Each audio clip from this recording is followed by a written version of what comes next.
بحکم احادیث ایمان یہ ہے کہ ہو سب سے بڑھ کر محبت نبی کی۔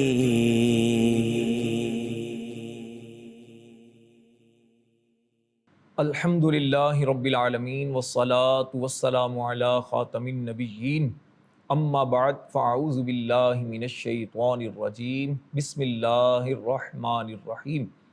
الصلاة والسلام علیک یا رسول اللہ وعلی آلک واصحابک یا حبیب اللہ۔ الصلاة والسلام علیک یا نبی اللہ وعلی آلک واصحابک یا نور اللہ۔ نبی مکرم شفیع معظم شاہ عرب و عجم صلی اللہ علیہ وآلہ وسلم کا فرمان ہے، تم جہاں بھی ہو مجھ پر درود پڑھو، تمہارا درود مجھ تک پہنچتا ہے۔ صلو علی الحبیب صلی اللہ تعالی علی محمد وعلی آلہ وصحبہ وبارک وسلم۔ پیارے اسلامی بھائیوں اور مدنی چینل کے ناظرین، ماہ رمضان المبارک کی برکت والی گھڑیوں میں بہت ہی خوبصورت اور علمی سلسلہ درس صحاح ستہ لے کر حاضر ہیں۔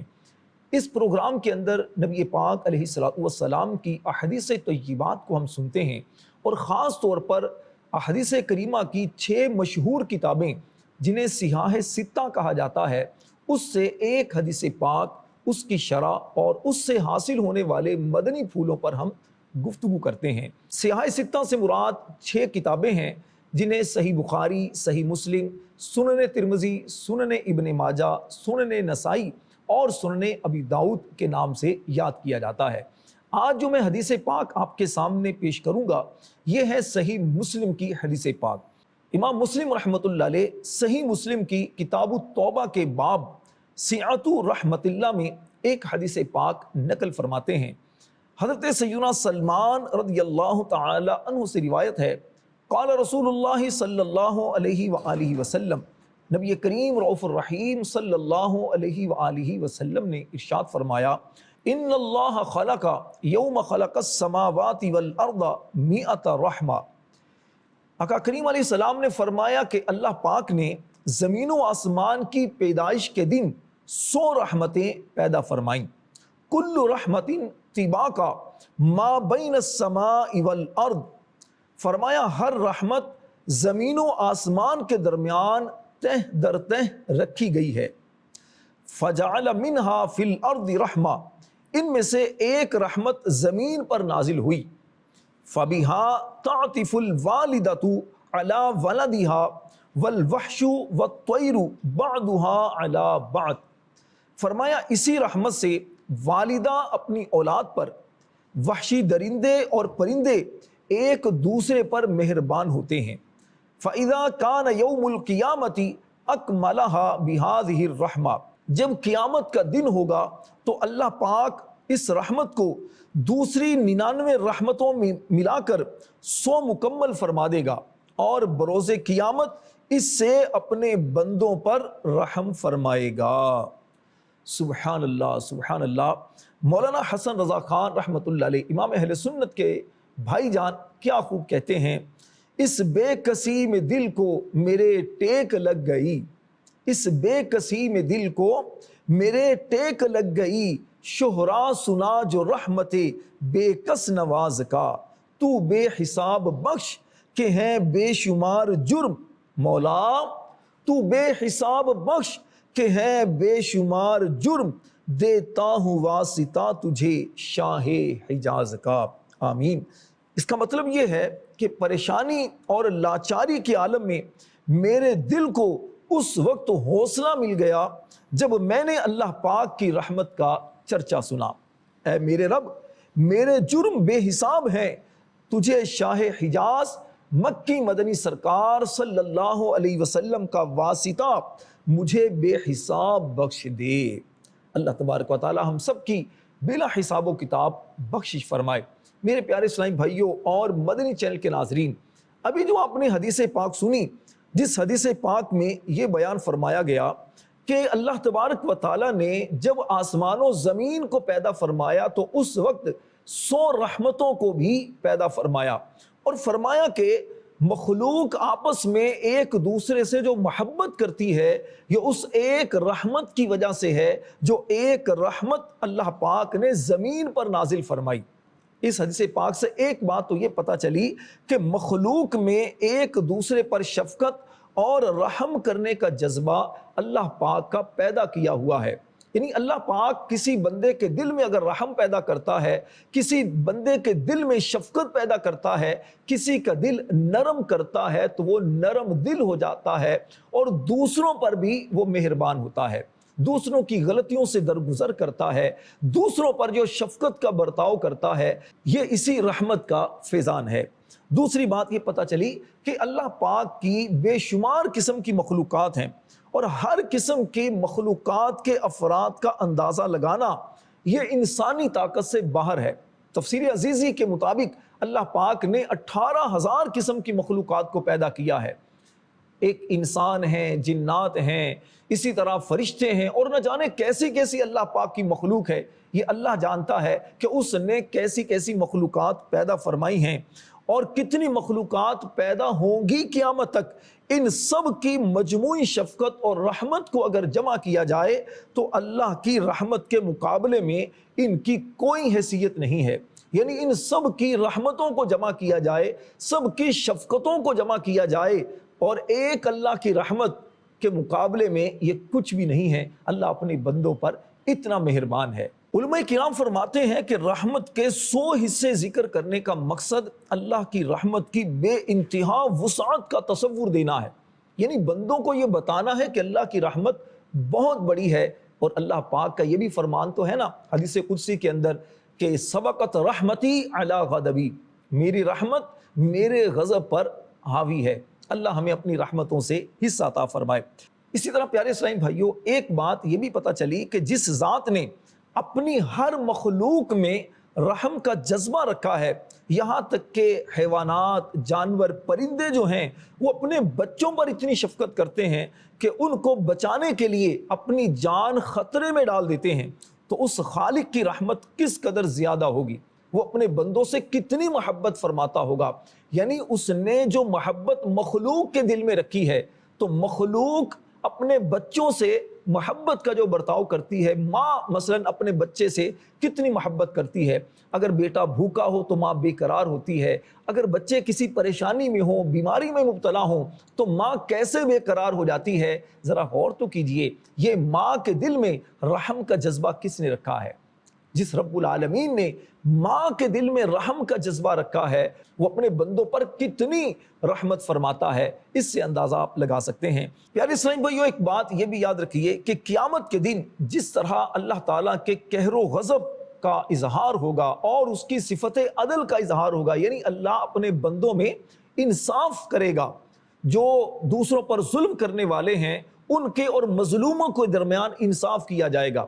اسی طرح جنہوں نے دنیا کے اندر گناہ کیے ہوں گے ان کا بھی انصاف ہوگا، لیکن اس کے ساتھ ساتھ اللہ کی رحمت کا بھی اظہار ہوگا، کیونکہ وہ رحیم ہے، کریم ہے، وہ اپنے بندوں پر بڑا مہربان ہے۔ ایک بہت بڑی تعداد مسلمانوں کی اللہ کی رحمت کی وجہ سے جنت میں جائے گی۔ مفتی احمد یار خان نعیمی رحمۃ اللہ علیہ میرات المناجی میں لکھتے ہیں کہ جنت جو ملے گی نا، یہ اللہ کے فضل و رحمت سے ملے گی۔ جس کو بھی جنت ملے گی اللہ کا اس پر فضل ہوگا، رحمت ہوگی تو وہ جنت میں جائے گا۔ فرماتے ہیں جنت کے جو درجات بندہ چڑھے گا، جنت کے جو درجے اس کے بلند ہوں گے، یہ اس کے اعمال کی بدولت ہوں گے۔ تو اللہ کی رحمتیں بہت زیادہ قیامت والے دن بھی ہوں گی۔ اللہ سے ہم دعا کرتے ہیں اللہ ہمیں اپنی رحمتوں کے سائے میں رکھے۔ لیکن ایک بات یہ یاد رکھیے کہ رحمت کا مظاہرہ جو قیامت والے دن ہوگا، یہ ہوگا ایک شرط کے ساتھ، مشروط ہوگا۔ وہ شرط کیا ہے کہ اسی پر رحمت ہوگی کہ جو صاحب ایمان ہوگا، یعنی جو بندہ دنیا سے ایمان کے ساتھ رخصت ہوا ہوگا، وہ بندہ اپنا ایمان سلامت لے کر دنیا سے گیا ہوگا۔ جو بندہ دنیا سے ایمان ہی سلامت لے کر نہ گیا، مثلا اس نے دنیا کے اندر کفر اختیار کر لیا، مرتد ہو گیا، شرک کر لیا، اللہ کے ساتھ کسی اور کو شریک بنا لیا، تو کافر اور مشرک ہو گیا، تو اس بندے پر کوئی رحم نہیں ہوگا، یعنی اس کی بخشش نہیں ہوگی، کیونکہ یہ بھی رب نے قرآن میں بیان فرما دیا ہے، ان اللہ لا یغفر ان یشرک بہ، کہ بے شک اللہ پاک مشرک کو نہیں بخشے گا، جو شرک کرنے والا ہے اس کی بخشش نہیں ہے۔ اس کے علاوہ کتنا بھی بڑا گناہ گار کیوں نہ ہو، اس کے گناہ چاہے پوری زمین کو بھر دیں، اس کے گناہ سمندر کی جھاگ جتنے ہوں، لیکن وہ بندہ صاحب ایمان ہوگا تو اللہ کی رحمت سے امید ہے کہ وہ بالآخر جنت میں جائے گا، کیونکہ جنت آقا کریم علیہ السلام کے غلاموں کے لیے بنی ہے، جنت ایمان والوں کے لیے ہے، جنت مومن کا ٹھکانہ ہے جو کہ بنائی جا چکی ہے، جنت مومن کا ٹھکانہ ہے، اور غیر مسلم کافر وہ ہمیشہ ہمیشہ جہنم میں رہیں گے۔ مسلمان بھی اپنے گناہوں کی وجہ سے بعض جہنم میں جائیں گے، لیکن پھر اللہ پاک کی رحمت ہوگی تو کچھ اسی طرح جنت میں جائیں گے، کچھ آقا کریم علیہ السلام کی شفاعت کی وجہ سے جہنم سے نکل کر جنت میں چلے جائیں گے، اور ایک تعداد وہ بھی ہوگی جو اپنے گناہوں کی سزا پوری ہونے کے بعد بالآخر جنت میں جائیں گے۔ مطلب جنت جو ہے یہ ایمان والے کا ٹھکانہ ہے، لیکن جو غیر مسلم ہیں یہ ہمیشہ ہمیشہ جہنم میں رہیں گے۔ قیامت والے دن بھی ایسا نہیں ہوگا کہ ان پر رحم کیا جائے اور ان کو جنت میں داخل کر دیا جائے۔ یاد رکھیے جہنم میں جو جائے گا وہ اللہ کے عدل و انصاف کی وجہ سے جائے گا، اور جو جنت میں جائے گا وہ اللہ کی رحمت کی وجہ سے جائے گا۔ ہم اللہ سے دعا کرتے ہیں رب کریم بلا حساب و کتاب ہمیں جنت میں داخلہ نصیب فرمائے۔ میرے پیارے اسلامی بھائیوں اور مدنی چینل کے ناظرین، ایک بات یاد رکھیے کہ اللہ پاک سے حسن ظن یعنی اچھا گمان رکھنا واجب ہے، یعنی یہ گمان رکھنا، یہ یقین رکھنا ضروری ہے کہ اللہ پاک ہمارے ساتھ اچھا ہی کرے گا اور اچھا ہی کرتا ہے۔ اللہ بندوں پر بہت مہربان ہے، وہ ہماری ماؤں سے زیادہ ہم سے محبت کرتا ہے، تو کیسے ہو سکتا ہے کہ اللہ پاک ہم پر ظلم کرے؟ تو اللہ پاک سے حسن ظن رکھنا واجب ہے۔ اس کی رحمت سے ہرگز مایوس نہیں ہونا چاہیے۔ ایمان والا کبھی بھی مایوس نہیں ہوتا۔ ہاں جو غیر مسلم ہے، قرآن پاک میں آتا ہے کہ غیر مسلم جو ہے یہ اللہ کی رحمت سے مایوس ہوتے ہیں، ایمان والا کبھی بھی اللہ کی رحمت سے مایوس نہیں ہوتا۔ ایمان والا مسلمان جو صاحب ایمان ہے اسے چاہیے کہ وہ خوف اور امید کے درمیان رہے، یعنی اس بات سے ڈرتا بھی رہے کہ کسی گناہ پر میری پکڑ نہ ہو جائے، اور اس بات کی امید بھی رکھے کہ میرا کوئی عمل اللہ کی بارگاہ میں قبول ہو جائے اور میری نجات کا ذریعہ بنے۔ یعنی کوئی بھی گناہ چھوٹا سمجھ کر کرے نہ، کوئی بھی نیکی چھوٹی سمجھ کر چھوڑے نہ، اللہ کی نافرمانی سے ہر آن اپنے آپ کو بچاتے رہیں۔ یاد رکھیے کسی کے ایک گناہ پر اس کی پکڑ ہو سکتی ہے کہ ساری نیکیاں کم پڑ جائیں، اور اگر اللہ چاہے تو کسی ایک نیکی پر اپنی رحمتوں سے اس بندے کو ایسا نوازے کہ بڑے بڑے گناہوں سے درگزر فرمائے۔ اسی طرح وہ چاہے تو کسی کو بغیر کسی وجہ کے اپنی رحمت اور مغفرت کی بھیک عطا کر دے اور اسے جنت میں داخلہ عطا فرما دے۔ آئیے ایک اور حدیث پاک صحیح مسلم شریف کی آپ کے سامنے پیش کرتا ہوں۔ چنانچہ حضرت سیدنا ابوذر رضی اللہ تعالی عنہ سے روایت ہے، رسول اکرم نور مجسم صلی اللہ علیہ وآلہ وسلم نے ارشاد فرمایا، ایک شخص کو قیامت کے دن اللہ پاک کی بارگاہ میں پیش کیا جائے گا۔ اللہ پاک فرشتوں سے فرمائے گا، اس شخص کے صغیرہ گناہ اس پر پیش کرو، اور کبیرہ گناہ ابھی اٹھا رکھو، ابھی سامنے اس کے پیش نہ کرو۔ چنانچہ اس شخص پر اس کے صغیرہ گناہ پیش کیے جائیں گے، اور اس سے کہا جائے گا، تو نے فلاں دن فلاں فلاں کام اور فلاں دن فلاں فلاں کام کیا تھا۔ وہ شخص اپنے اندر اتنی جرأت نہیں پائے گا کہ اپنے گناہوں سے انکار کرے، اور اس کا حال یہ ہوگا کہ وہ اپنے کبیرہ گناہوں سے بھی ڈر رہا ہوگا کہ کہیں ان کا حساب نہ شروع ہو جائے۔ پھر اس شخص سے کہا جائے گا، جا تجھے ہر گناہ کے بدلے میں ایک نیکی دی جاتی ہے۔ وہ شخص عرض کرے گا، الہ العالمین، میں نے تو اور بھی بہت سارے گناہ کیے تھے جنہیں اس وقت مجھ پر پیش نہیں کیا گیا۔ حضرت ابوذر رضی اللہ تعالیٰ عنہ فرماتے ہیں، میں نے دیکھا کہ یہ فرما کر رسول اکرم صلی اللہ علیہ وسلم اتنا مسکرائے کہ آپ علیہ السلام کے مبارک داڑھیں ظاہر ہو گئیں۔ سبحان اللہ سبحان اللہ۔ امیر اہل سنت عرض کرتے ہیں، میں نے مانا کہ سب سے برا ہوں، اے اللہ میں نے مانا کہ سب سے برا ہوں، کس کا ہوں؟ تیرا ہوں، میں تیرا ہوں، ناز رحمت پہ مجھ کو بڑا ہے، یا خدا تجھ سے میری دعا ہے۔ پیارے اسلامی بھائیوں اور مدنی چینل کے ناظرین، یقیناً اللہ پاک کی رحمت بہت بڑی ہے، اللہ پاک بندوں پر بہت مہربان ہے، لیکن اس گمان میں نہیں رہنا چاہیے کہ میں جتنے بھی گناہ کرتا رہوں اللہ کی رحمت سے بخشا جاؤں گا۔ یہ جو گمان ہے، یہ جو سوچ ہے، یہ بڑی خطرناک ہے۔ یقیناً اللہ پاک کی رحمت بہت بڑی ہے، لیکن اللہ پاک کی رحمت کی وسعت کا یہ مطلب ہرگز نہیں کہ بندے رب کی رحمت سے امید باندھ کر نیکیاں کرنا چھوڑ دیں، اللہ کی رحمت کی امید پر معاذ اللہ گناہوں میں اپنی زندگی بسر کرنا شروع کر دیں، نمازیں قضا کرنا شروع کر دیں، بلا عذر شرعی رمضان المبارک کے روزے قضا کرنا شروع کر دیں معاذ اللہ، اس امید پر کہ رب کی رحمت تو بہت بڑی ہے، دوسروں کو ستانا اور انہیں تکلیفیں پہنچانا شروع کر دیں۔ اللہ نہ کرے اپنی موت، قبر اور آخرت کو بھلا بیٹھیں اور قیامت میں حساب و کتاب کو بھول جائیں، یہ سمجھ کر کہ اللہ کی رحمت بہت بڑی ہے، میں کوئی بھی گناہ کرتا رہوں تو اللہ کی رحمت سے بخشا جاؤں گا۔ یہ جو سوچ ہے نا، یہ بڑی خطرناک ہے۔ اسی طرح بعض لوگ معاذ اللہ یہ بھی سوچ لیتے ہیں کہ جناب جتنے گناہ کر لیں اللہ کی رحمت بہت بڑی ہے، جنت میں تو ہم نہیں جانا ہے نا، مسلمانوں کے لیے جنت بنی ہے۔ ٹھیک ہے، مسلمانوں کے لیے جنت بنی ہے، لیکن کیا ہمارا خاتمہ ایمان پر ہوگا یا نہیں ہوگا، ہم میں سے کون جانتا ہے؟ آقا کریم علیہ السلام نے فرمایا انما الاعمال بالخواتیم، اعمال کا دار و مدار خاتموں پر ہے۔ اب ہمارا خاتمہ ایمان پر ہوتا ہے یا معاذ اللہ ایمان پر نہیں ہوتا، ہم میں سے کوئی نہیں جانتا۔ لہٰذا اللہ پاک کی رحمت پر امید بھی رکھنی چاہیے اور اس کے قہر و غضب سے ڈرنا بھی چاہیے۔ میرے پیارے اسلامی بھائیوں، اللہ پاک کی رحمت سے بخشش و مغفرت کی امید ضرور ہونی چاہیے، مگر اس کے ساتھ ساتھ نیک اعمال بھی کرنے چاہیے۔ اللہ پاک کی رحمت سے متعلق لوگوں میں ایک غلط فہمی یہ بھی پائی جاتی ہے کہ عموماً گناہگار اور بے عمل لوگ اللہ پاک کی رحمت کو دلیل بنا کر اپنی گرفت کے بارے میں بے فکر ہو جاتے ہیں اور اس طرح کی باتیں کرتے سنائی دیتے ہیں کہ ہمیں کامل یقین ہے اللہ پاک ہمیں عذاب نہیں دے گا، اس کی رحمت بہت بڑی ہے، اگر ہم تھوڑے گناہ کر بھی لیں تو اس کی رحمت کے خزانوں میں کمی تھوڑی ہو جائے گی، وہ بڑا کریم ہے، بڑا رؤوف الرحیم ہے، ہم تو بخشے بخشائے ہیں۔ معاذ اللہ اس طرح کے خیالات جو ہیں یہ بندے کو ہلاکت اور بربادی کی طرف لے کر جاتے ہیں۔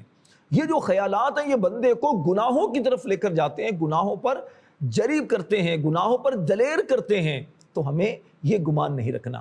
دیکھیے اللہ پاک نے ہمیں مسلمان بنایا، اللہ پاک کا کرم ہے کہ اس نے ماہ رمضان جیسا عظیم الشان مہینہ عطا فرمایا جس کی ہر گھڑی رحمتوں بھری ہے، جس میں نفل کا ثواب فرض کے برابر اور فرض کا ثواب 70 گنا بڑھا دیا جاتا ہے۔ اللہ پاک کی رحمتوں کا نزول ہوتا ہے، گناہگاروں کی بخشش ہوتی ہے، عذاب جہنم سے رہائی کے پروانے ملتے ہیں، اللہ پاک کی رحمتیں نازل ہوتی ہیں، بندوں کو جنت کے پروانے تقسیم کیے جاتے ہیں۔ لیکن کیا میرا نام بھی اس میں آیا ہے یا نہیں آیا، یہ تو ہم میں سے کوئی نہیں جانتا نا۔ ہم میں سے کوئی نہیں جانتا کہ افطار کے وقت جن لوگوں کو جہنم سے آزاد کیا جاتا ہے اس میں میں بھی شامل ہوں یا نہیں، جن لوگوں کو جہنم سے آزادی کا پروانہ ملے گا میں بھی اس میں شامل ہوں یا نہیں ہوں، یہ تو کوئی نہیں جانتا۔ تو اس لیے میرے پیارے اسلامی بھائیوں، اللہ پاک سے ڈرنا چاہیے اور اللہ پاک کی رحمت سے امید بھی رکھیں، لیکن اس کے ساتھ ساتھ اللہ کے قہر و غضب سے ڈرنا بھی چاہیے۔ اپنی خواہشات کے پیچھے چل کر اپنے آپ کو رب کی نافرمانی اور گناہوں میں مشغول نہ کریں۔ آقا کریم علیہ السلام نے ارشاد فرمایا عقل مند وہ ہے جو اپنے نفس کو اپنا تابعدار بنا لے اور موت کے بعد کے لیے عمل کرے، اور عاجز وہ شخص ہے جو اپنی خواہشات پر چلتا ہے اور اللہ پاک کی رحمت کی امید بھی کرتا ہے۔ سنن ترمذی کی حدیث پاک ہے جو سیاہ ستہ میں سے ایک کتاب ہے۔ تو عقل مند بندہ وہ ہے جو اپنی خواہشات کا غلام نہیں ہوتا بلکہ رب تعالیٰ کے احکامات اور آقا کریم علیہ السلام کی سنتوں کے مطابق زندگی بسر کرتا ہے۔ وہ یقیناً اس بات کو سمجھتا ہے، یقین رکھتا ہے کہ میں جو بھی کروں گا اس کے بارے میں مجھ سے پوچھا جائے گا، نیکیاں کریں گے اجر و ثواب ملے گا، گناہ کریں گے تو اس کی سزا ملے گی۔ وہ بندہ یقیناً بے وقوف ہے جو گندم کا بیج بونے کے بعد امید کاٹن کی رکھتا ہے، امید جو کی رکھتا ہے، وہ یہ گمان کرتا ہے کہ میں نے بیج اگرچہ گندم کا ڈالا ہے لیکن نکلے گی کاٹن، نکلے گا جو، تو ایسا نہیں ہو سکتا، جیسا بوئیں گے ویسا کاٹیں گے۔ حضرت سیدنا یحییٰ بن معاذ رازی رحمت اللہ علیہ ارشاد فرماتے ہیں کوئی حماقت اس سے بڑھ کر نہ ہوگی کوئی بے وقوفی اس سے بڑھ کر نہیں ہوگی کہ انسان دوزخ کا بیج بوئے اور جنت کی فصل کاٹنے کی امید رکھے، کام گناہگاروں والے اور مقام نیکوں والا تلاش کرے۔ اس سے بڑھ کر بے وقوفی کیا ہوگی؟ اب جو رشوت کھانے والا ہو، جھوٹ بولنے والا ہو، سود کھانے والا ہو، ماں باپ کو ستانے والا ہو، جو معاذ اللہ گناہوں میں زندگی بسر کرنے والا ہو اور امید رکھے کہ جناب میں تو جنت میں جاؤں گا، امید رکھے مجھ سے کوئی پوچھا نہیں جائے گا، امید رکھے کہ گویا اللہ پاک نے میری تو بخشش کر دی ہے۔ آقا کریم علیہ السلام کے زمانے میں جو یہود و نصارہ تھے وہ بھی یہ امید رکھتے تھے۔ جب ان سے کہا جاتا تھا کہ نبی آخر الزمان صلی اللہ علیہ وسلم پر ایمان لے کر آؤ، اللہ تبارک و تعالیٰ کے ساتھ کسی کو شریک نہ بناؤ، عیسیٰ علیہ السلام کو اللہ کا بندہ مانو اور آقا کریم علیہ السلام پر ایمان لا کر نجات پاؤ، جنت میں داخل ہو جاؤ گے، تو آگے سے وہ بھی یہی کہا کرتے تھے، کہتے ہیں ہم تو اللہ کے بیٹے ہیں، ہم تو اللہ کے محبوب ہیں۔